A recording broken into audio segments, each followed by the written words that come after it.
Welcome to Unreal Tips and Tricks. In this episode, we'll look at one of the post-process material techniques available to us for masking out objects in our scene. Masking is a powerful tool that lets us modify how specific objects in the scene are rendered. There are several different tricks that can be used for masking, including using the built-in chroma key alpha material function, using the stencil buffer, using the bit mask material expression, or using the custom depth and scene depth buffers. In this episode of Tips and Tricks, we'll look at using the Custom Stencil Buffer. Two of the techniques we'll be using today make use of our video card's G buffer. The G buffer is simply a place in memory on the video card, or VRAM, that Unreal sends render targets to in order to create the final render. We can access these different render targets that will be sent to the G buffer in the viewport in Unreal. We can simply go up to our View Options button here, and then go down to Buffer Visualization, and then select Overview. You can see now the different render targets that are being sent over to the video card's G buffer, and if I move my camera around here, you can see that these are updating in real time, just like the regular view is. And if we look around, we're not going to cover every single one of these, but if we look around from the top left here, you can see the first one is our base color, which of course represents the base color input of all of the materials in the scene. We also have our specular, our world normal, opacity, metallic, roughness, scene depth, and so forth. And we can actually get access to all of these different render targets in our materials and then create special effects using them. If you want to see one of these render targets by itself, click on the Buffer Visualization button again, go to Buffer Visualization, and simply select the one that you'd like to see. Alright, so let's go ahead and go back to our view mode and set ourselves back to lit. We're going to be using post-process materials for these masking techniques today. If you aren't familiar with post-process materials, they're simply materials that can be used by a post-process volume, and then these materials will affect the entire screen. The first thing we need to do is select our post-process volume in the scene, and then we'll want to go down to our rendering features, and right at the top of rendering features, you'll see the post-process materials rollout. I've already got a post-process material applied here. As you can see in the scene, we have essentially a desaturated viewport, except for this singular object here, this telephone, which is rendering in full color. If I remove this post-process material using the trash can icon, you can see that my scene goes back to being completely in full color. The first thing we'll need to do is add a post-process material to this array here. This array is simply a collection of post-process materials because we can have more than one applied. So let's go ahead and hit the plus icon here, or add element button, and then we want to change the drop down here to asset reference. From here we'll be able to drag in our post-process materials. So the first technique we're going to look at is using the stencil buffer to control our masking. In order to do this, we first need to go into our project settings. In the project settings, we'll need to search for depth. You'll find it under engine rendering, and then under post-processing. We want to make sure that Custom Depth Stencil Pass is set to Enabled with Stencil.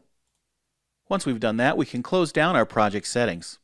So, as you saw at the beginning of this Tips and Tricks video, we're going to make this phone full color while the rest of the scene is black and white. To do that with the stencil buffer, we need to select the phone, and then on the Details panel, we need to search for Depth. Under Rendering, we'll find an option for Render Custom Depth Pass. We'll need to enable this so that we get access to the other options below it. So the options we have available to us are going to be Custom Depth Stencil White Mask, which we can leave at the default setting, and then Custom Depth Stencil Value. We're going to set this to a value of 1. Now that we've done this, we can actually use our Render Target G Buffer visualization here to actually see our stencil mask for this phone. So if we go up to our View Mode options again, and then go to Buffer Visualization, we can enable Custom Stencil. In this visualization, we can see that the entire scene is being rendered black except for our phone, which is making use of a custom depth stencil. If we were to change this number here, you can see that the color of the phone updates as well as the value that is being drawn on top of it to represent the custom depth stencil value that we've applied. Let's go ahead and go back to 1. So using this value, we can have multiple different objects in the scene using different stencils. Or we can apply the same stencil value to all of those different objects as well. So if I go back to Buffer Visualization, back to Lit Mode, and then select this statue here, I can apply the exact same value here. And then we'll go back to our Buffer Visualization for Stencil. And now you can see that both objects are sharing the same stencil. And again, of course, if I change this second object to a value of 2, you can see that it is using a different stencil now. So let's go back now to lit mode, and let's look at creating the material that will make use of the stencil. So we'll go ahead and create our material, and I'm going to call this material PPM for post-process material, and we'll call this one Custom Stencil. The first thing we need to do in our material editor is to change the domain of our material. So on the details panel where it says material domain, we need to change that from surface to post-process. This means this material will now be usable as a post-process material. You can see when we set that, everything gets grayed out except for emissive color. This is the only input we need for a post-process material. Now, as I said earlier, inside of Unreal, we can actually make use of the different render targets when we create a post-process material. To do that, we need to get access to a material node called Scene Texture. So we're going to right-click in our material graph and search for Scene Texture. The Scene Texture node is an input node, meaning it grabs data automatically for us from Unreal, and then we can take that data and do stuff to it. You can see that the Scene Texture node by default is grabbing the scene color, but what we want instead is the input data that goes into our post-process effect. On the Details panel, we have a drop-down here called Scene Texture ID. If we open this drop-down up, you'll see that we have access to all of the different render targets that we were able to visualize in the viewport. So you can see we have base color, specularity, metallic, roughness, custom depth, and so forth. Now the first thing we're going to need is the raw post-process input. This will give us the scene as it is before any post-processing effects are applied. Now, as you may guess, we're also going to need access to the Custom Stencil Buffer. So I'm going to copy and paste this first scene texture, and then I'm going to go over to the Details panel and change this so that I have my Custom Stencil Buffer. You'll find it towards the bottom, Custom Stencil. Now this will give us access to anything in the stencil buffer on the video card. In this case, that's going to be the phone and the statue. This will be our mask. So, to create our mask, we'll simply pull out from the color here and do a search for mask. Our component mask by default has two values enabled, red and green. But in this case, because we're using this as a black and white mask, we really only need the red channel, so we can uncheck the green channel. Now what we want to do is we want to desaturate the scene and leave the phone in full color using the mask. So that means we're going to need two copies of the scene, a desaturated copy and one in full color. Let's first of all get our desaturated copy by pulling out of the color output and search for desaturate. So we're going to need to combine the black and white version with our full color version based on the mask here. To do that, we're going to use a linear interpolate node. So I'll pull off of my desaturate node here and I'll search for lerp. We're going to want linear interpolate. From here, we can take the color output of our post-process input scene texture here and plug that into the B. And then finally, we need our alpha mask to control which part our linear interpolate is going to deliver to us. And we're going to use our stencil buffer mask to do that. Now we can drive our lerp into the emissive color. And that's all there is to it. So now if we close this down and save it, we'll need to go back to our post-process volume. And then we can search in here for material. And this will quickly bring us to our post-process material array. And now we can take our custom stencil material and simply drag it onto that array. So in this case, because we have two objects making use of the stencil buffer, we have both of those objects being rendered by our material in full color. But remember, our two different objects are using two different depth values here for the stencil. So the custom depth for the phone was 1, and the custom depth for the statue is 2. So what if we want to make use of these two different values to create two different effects? Well, that's easy enough. Let's go ahead and load our material back up, and we just need to make a few tweaks in here. But remember, our phone is a value of 1, and our statue is at a value of 2. It's important to realize that those values represent black and white, essentially, in our masks.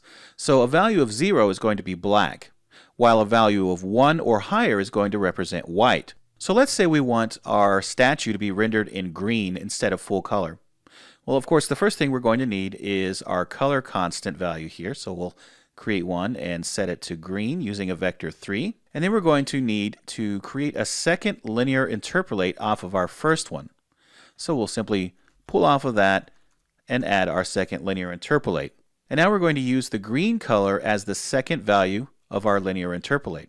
And from here, we need to get access to the different stencils. The way we're going to do that is we're going to pull off of our custom stencil mask here, and we're going to use a subtract node. And we're going to leave it at the default value of 1. So we're going to subtract the value of 1 from whatever comes out of our custom stencil mask. And then we're going to make sure that this value stays within a proper range by using a clamp node, because we don't want the value to go below 0. And then we'll plug this into the alpha of our second lerp, and then we can plug this into our emissive color. You're going to see right away that we get an error on our second lerp, and that's because we're using a float 4 versus a float 3 in a couple of our inputs here. So to fix that, we're just going to pull off of our color value here on our post-process input, and we'll type mask. And we want to make sure we're just using the red, green, and blue channels here, and then we can plug that into the B input of our first lerp. And that should solve our error. So let's explain what's happening here. We have two pipes, or two lerps here, controlling our masks. The first pipe is controlling, as before, whether the scene is black and white or in full color. So we have A is black and white, full color is B. And that is controlled by this connection here from our stencil buffer. This is then in turn plugged into a second lerp pipe. And this lerp pipe is either going to be black and white plus full color, and then other objects that are masked out using this other pipe here will be colored in green instead. So remember that our phone has a value of 1 and our statue has a value of 2. So coming off of this first pipe, both our phone and our statue have a value higher than 0. So they'll be used in the alpha channel to determine what is full color and what is black and white. So in this case, both the phone and the statue will be full color. And then they'll be plugged into this second lerp. Now on our second pipe down here, we're going to go down to a subtract node. And we're going to subtract the value of 1 from both of the stencils. So our phone has a value of 1. So that means it's going to be set to 0 here. And our statue has a value of 2, which means it will become 1. But in our second pipe here, the phone will have a value of 0, meaning it'll be black, while the statue still has a value higher than 0, which is 1. So it will be used in the alpha mask for the second lerp. So only the statue will be colored green, while the phone, since it's not part of the mask anymore, will still have its value driven from this first lerp pipe.